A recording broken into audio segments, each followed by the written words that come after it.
Vengo esta mañana con muchísima ilusión por este debate.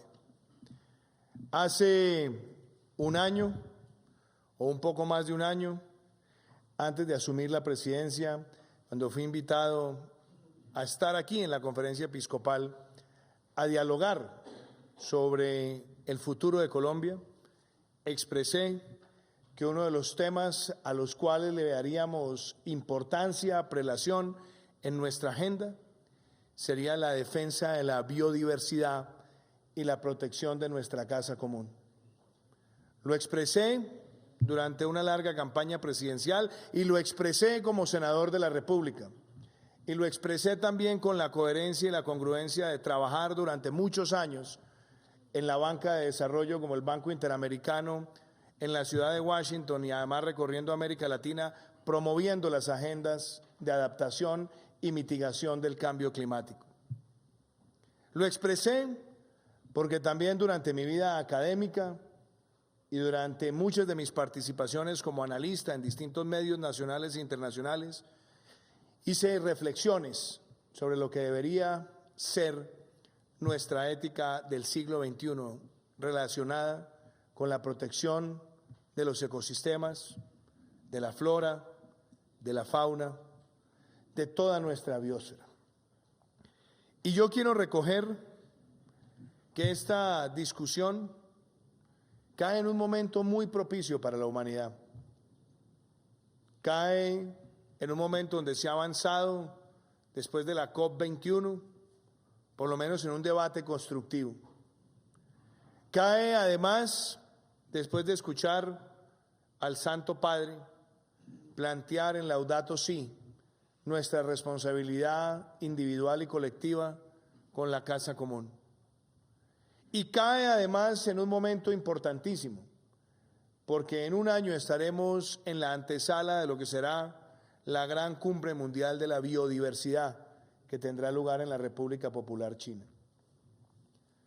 Hoy, para enriquecer el debate, se avanza de cara al sínodo, donde el Santo Padre invita a la Iglesia a reflexionar sobre su rol, sobre su papel, pero más allá, sobre cómo generar una gran pedagogía social donde todos entendamos nuestro rol. Y quiero recoger 3 términos que ha empleado el Santo Padre para la discusión. Primero, escuchar. Él lo llama escuchar la voz de la Amazonía, la voz de uno de los pulmones más importantes del mundo. Y escuchar la voz de la Amazonía es consecuente y es coherente con lo que se planteó en Laudato Si y nos invita a todos los seres humanos a darnos cuenta que la protección de ese pulmón es fundamental para el presente y para el futuro de la humanidad.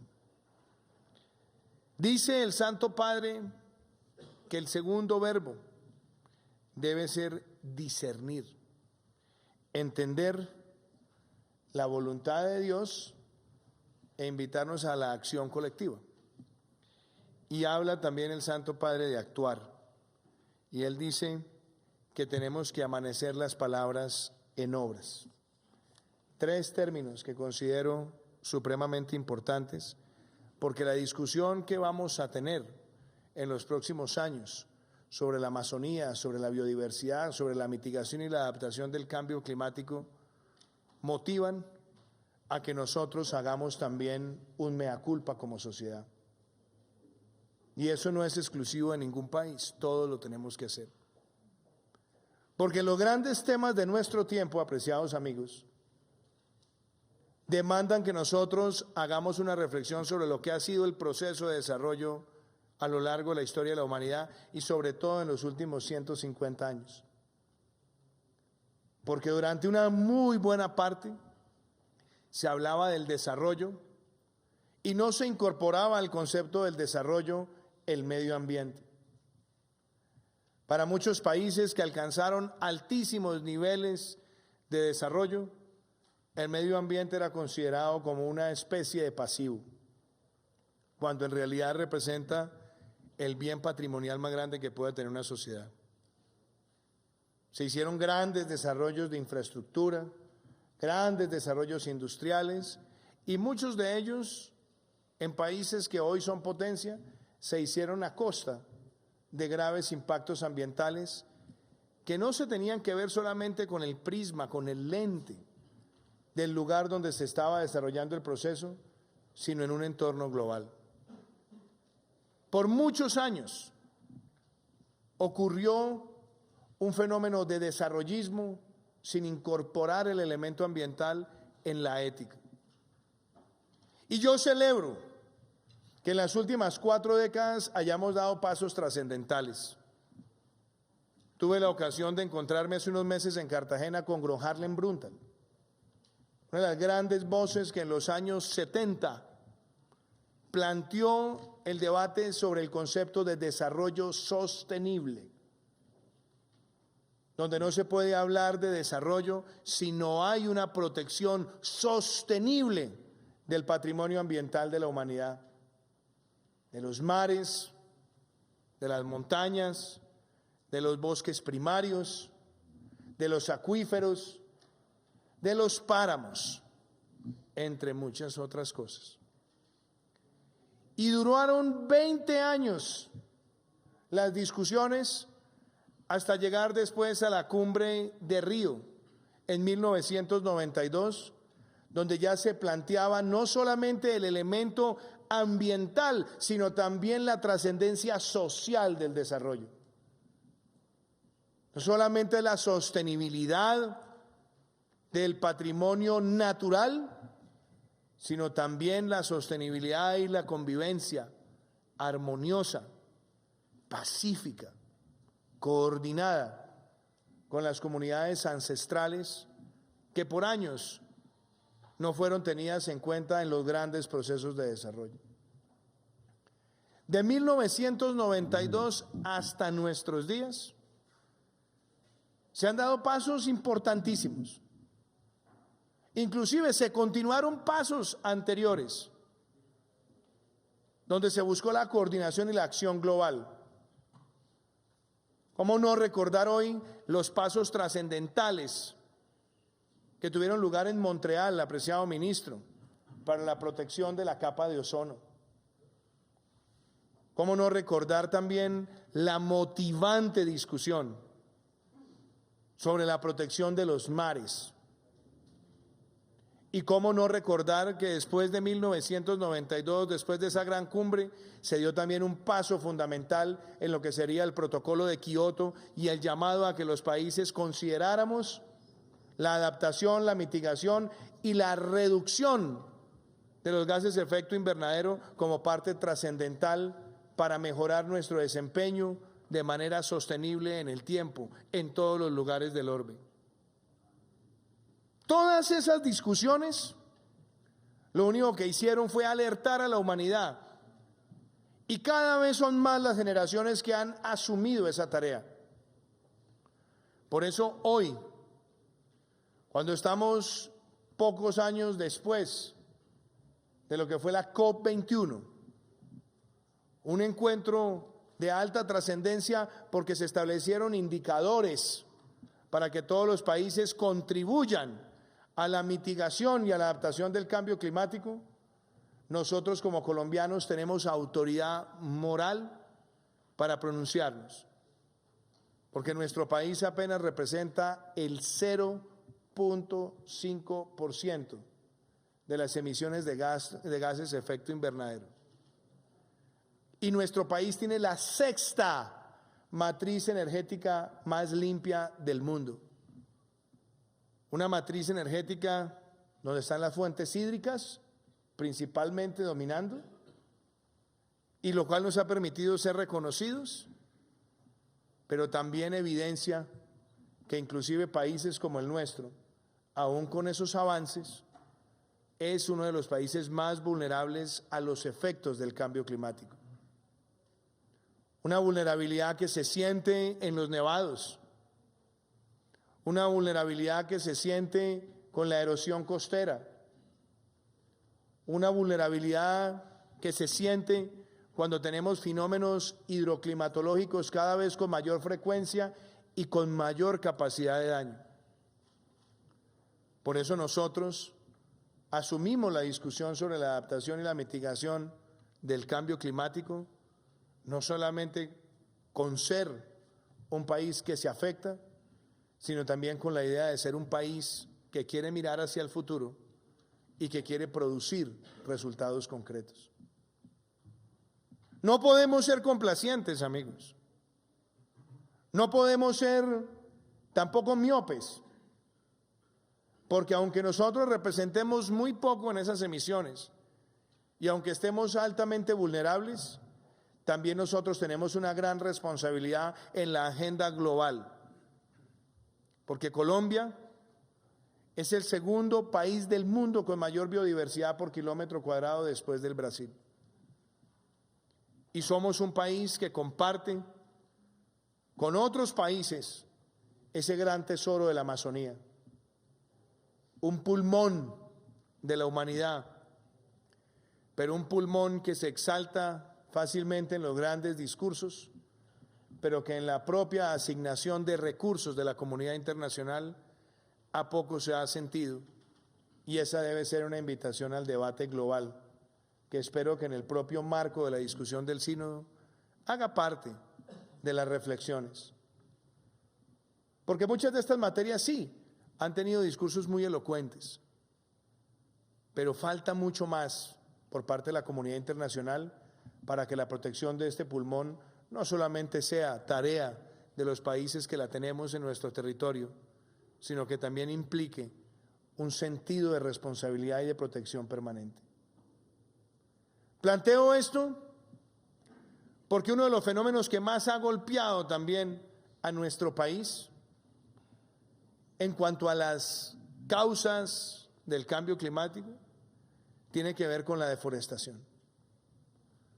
Nosotros hemos venido por años en una hemorragia deforestadora, perdiendo 200.000 hectáreas por año en las últimas décadas. Nosotros hemos visto además que se ha abusado de la extensión de la frontera agrícola en muchos lugares aledaños a la Amazonía o inclusive en sus propias puertas de ingreso o dentro de ella. Nosotros hemos visto cómo la ganadería extensiva sin responsabilidad en muchos de esos lugares también ha traído graves implicaciones. Y lo que es aún más doloroso, hemos visto cómo la deforestación hacia desarrollos madereros ilegales o la deforestación hacia la producción de cultivos de uso ilícito también trae dolores que lo sentimos en el corazón. Esas mismas causas y esos mismos factores son los que han golpeado también a nuestras comunidades ancestrales, guardianas históricas o conviventes con ese ecosistema. Y por eso hoy mi presencia es para ratificarles a ustedes que Colombia está llamada a ejercer un papel y un liderazgo en la discusión nacional e internacional. Una discusión sensata, constructiva, futurista, optimista y que invite a la manifestación más clara de la ética del siglo XXI. Una ética donde entendamos que nuestro comportamiento a la luz y a los ojos de la sociedad implica también la responsabilidad individual con el medio ambiente, con el ecosistema. Nosotros tenemos en Colombia millones de hectáreas de selva tropical húmeda. Tenemos 59 parques nacionales naturales con más de 20 millones de hectáreas. Parques como el de la Serranía del Chiribiquete, conocido como la Maloca del Jaguar y reconocido por la UNESCO como un patrimonio de la humanidad, se ha visto amenazado por el ímpetu deforestador de algunos delincuentes. Parques como la Macarena, parques como Picachos, también han sufrido las mismas amenazas. Como presidente de Colombia y reconociendo todas estas realidades, lo que hemos buscado desde el 7 de agosto del año pasado es plantearle al país una agenda consistente y coherente. Lanzamos por primera vez en un año la campaña Artemisa, donde está presente la Dirección de Parques, el Ministerio de Ambiente, la Fiscalía y la Fuerza Pública, para que nosotros enfrentemos la deforestación criminal. Y podemos decir que en un año, por primera vez en casi 2 décadas, según los registros del IDEAM, logramos una reducción de la deforestación, que en sus cálculos puede ser una reducción cercana al 10%. ¿Podemos ser jubilosos? No. ¿Debemos ser complacientes? Menos. Nuestra tarea está enfocada en seguir avanzando en parar esa hemorragia deforestadora. Logramos adicionalmente una reducción en los parques nacionales y tenemos que acompañar la labor sancionatoria con una gran labor pedagógica, pero que se entienda que no vamos a permitir más estos ecocidios. En segundo lugar, nosotros le planteamos al país una frase: producir conservando y conservar produciendo. Que en todos los aspectos de la producción y del comportamiento humano podamos incluir la conservación como un principio ético. En este salón donde estamos, bello y amplio, vemos ladrillos, concreto, madera, cemento. Difícilmente podría estar construido este salón si no hubiera minería, pero tiene que ser bajo ese principio: producir conservando y conservar produciendo. Tiene que ser sobre la base del manejo de excelencia en el agua, en los desechos, en la transformación, e incluir todos los días más elementos para ganar la confianza sobre la eficiencia, y una eficiencia con una ética ambiental. No es simplemente salir de lo ambiental como si fuera un requisito, sino que lo ambiental esté presente en toda la actividad y del desarrollo productivo de una nación. Le planteamos al país que si queríamos avanzar también para enfrentar los efectos del cambio climático, necesitábamos hacer una revolución en materia de las energías renovables. Cuando empezó nuestro gobierno estábamos por debajo de 60 megas de capacidad instalada. En un año la hemos duplicado, casi triplicado, y hemos asegurado contratos e inversiones para que Colombia supere las 1.500 megas de capacidad instalada de energías renovables, siendo el más alto salto porcentual de un país de América Latina en un periodo tan corto. ¿Por qué? Porque entendemos que la responsabilidad con la casa común también implica que tengamos fuentes como las fuentes solares y eólicas para mejorar el desempeño de la sociedad. Y me alegra, apreciados amigos, me alegra profundamente que en lugares apartados del territorio donde nunca había llegado la luz y las familias tenían que cocinar con leña, exponiéndose a la inseguridad, pero al mismo tiempo afectando el medio ambiente, hemos podido llegar con los paneles solares unifamiliares, como lo hicimos en Tierra Alta, Córdoba, en Crucito, donde 900 familias que nunca habían conocido la luz eléctrica hoy pueden tener su alimentación refrigerada, pueden conectarse con el mundo y pueden tener una mejor calidad de vida. En Cartagena del Chairá se hizo lo propio y muy pronto estaremos en Taraira, porque entendemos que estas soluciones también hacen parte de esta agenda de proteger la casa común. 16.000 familias en un año tendrán ese privilegio de, con una fuente renovable, también encontrar un camino de progreso. A eso le podemos agregar que otro de los factores que afecta a nuestra casa común y que afecta a los pulmones del mundo tiene que ver con el uso intensivo de ciertos elementos energéticos para la movilidad.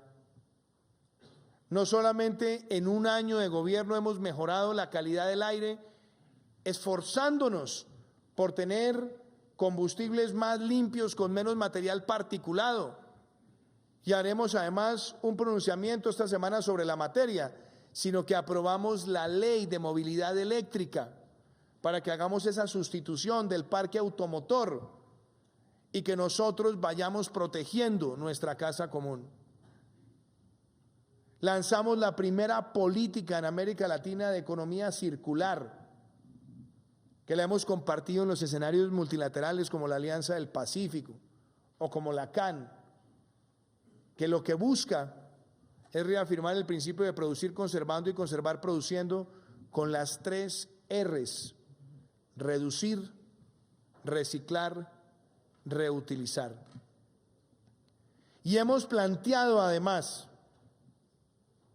que la biodiversidad sea incluida como un principio central de la agenda de desarrollo, la protección de la flora y de la fauna, y también la cultura de la reforestación, porque la meta que hemos fijado en el Plan Nacional de Desarrollo, tanto con las corporaciones autónomas regionales como con los gobiernos locales, es llegar a 180 millones de árboles sembrados, donde también está, por supuesto, el desarrollo de ese bosque comercial, cuyo impacto en términos ambientales es bien reconocido globalmente.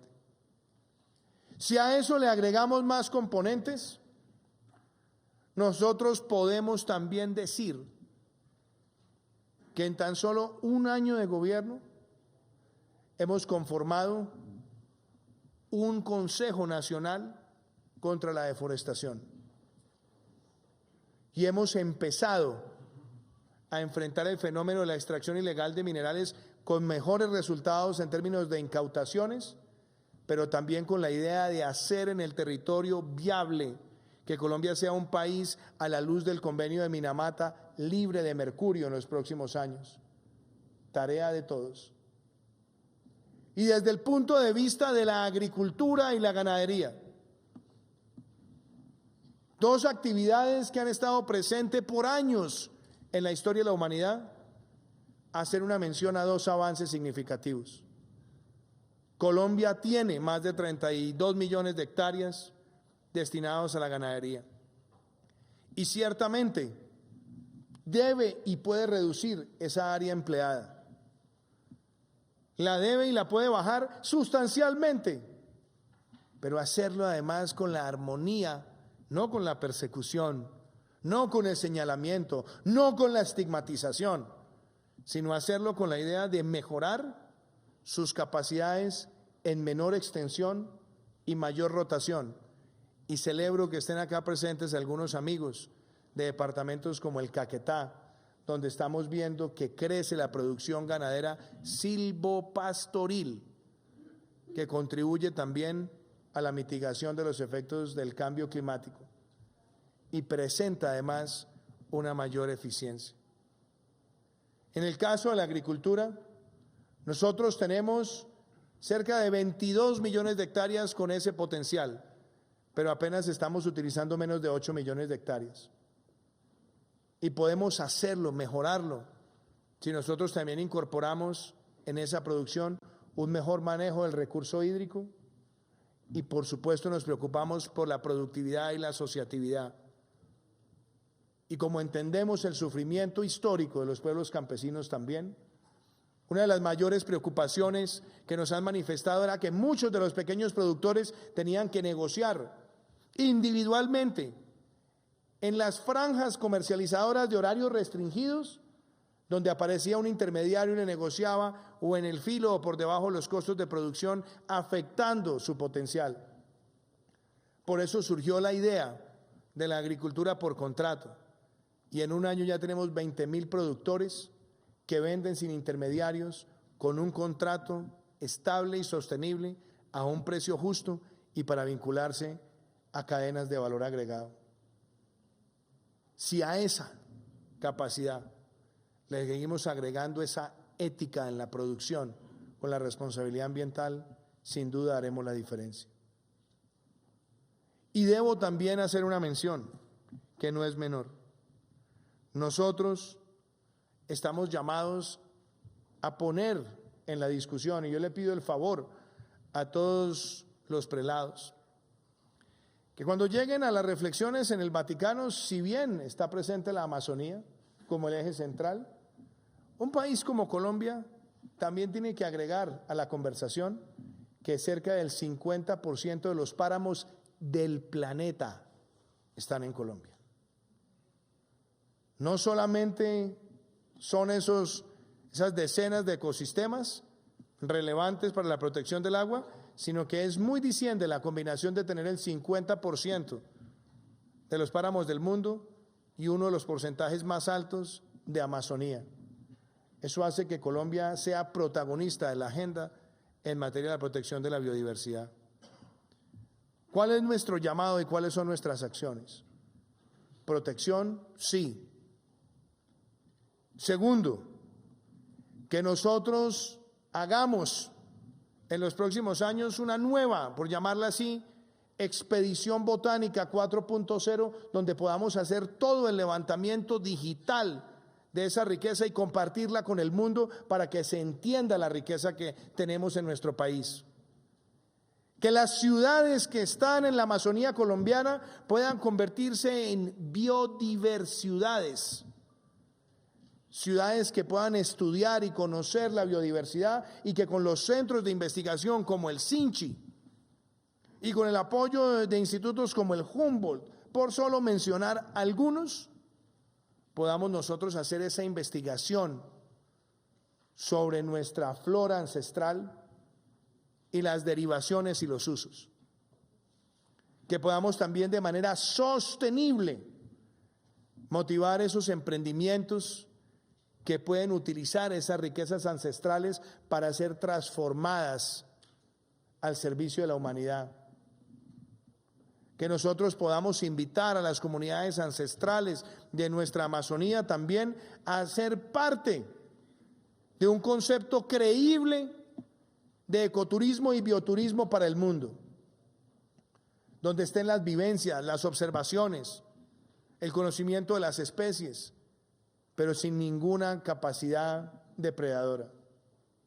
Apuestas que hemos empezado a materializar desde el gobierno. Y debo también hacer referencia a enfrentar los fenómenos que hacen más daño. No puede estar por fuera de la discusión de la protección de la Amazonía, no cuestionar y no censurar el narcotráfico. Hace pocos días estábamos en uno de los corredores selváticos de nuestro país acompañando a grupos manuales de erradicación y veíamos cómo los que habían sembrado esa coca habían hecho vertimientos de químicos y habían talado selva tropical húmeda para llegar a esa producción industrial de cultivos ilícitos. La coca, con esa finalidad industrial del servicio del narcotráfico, es igualmente depredadora y queremos un pronunciamiento también, en la medida de lo posible, de parte del sínodo para cuestionarla y que también se entienda que enfrentar esa amenaza es parte de la protección de la casa común. Y no puedo dejar de hacer una referencia. Nuestro llamado a la protección de la fauna, especies que se han visto en vía de extinción por el tráfico de muchas de ellas, especies que se han visto amenazadas porque hay una caza irresponsable, no permitida, ilegal, que también requiere no solamente sanción, sino pedagogía. Y quiero, apreciados amigos, decirles a ustedes que como presidente de Colombia uno quisiera resolver todos los problemas en un año. no es fácil y quizá no lo logremos resolver todos. Pero se necesitan políticas de Estado coherentes y consecuentes mirando hacia el futuro. Valoro los países que han logrado, bajo el principio de producir conservando y conservar produciendo, ser capaces de plantearle a las sociedades que se puede avanzar en materia de mitigación y reducción del cambio climático y al mismo tiempo tener producción responsable en distintas industrias. Valoro también los esfuerzos que hagamos y que ya empezamos a trazar para limitarle el uso de plásticos de un solo uso. La prohibición que tendremos a partir del 2021 del asbesto, la movilidad eléctrica,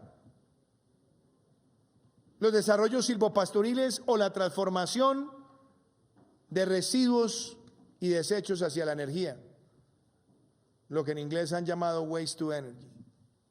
Todas esas medidas hacen parte de nuestra agenda, apreciados amigos. Y yo los invito a todos ustedes, apreciados obispos y arzobispos, que la discusión que empieza con el sínodo no termina este año.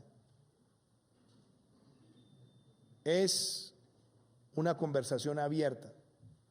Laudato si, a los católicos nos llegó al alma, pero inclusive a quienes no lo quieran tener con un prisma y un lente religioso, Laudato si es una reflexión ética sobre nuestra responsabilidad con la casa común. El sínodo de la Amazonía es el capítulo que le sigue.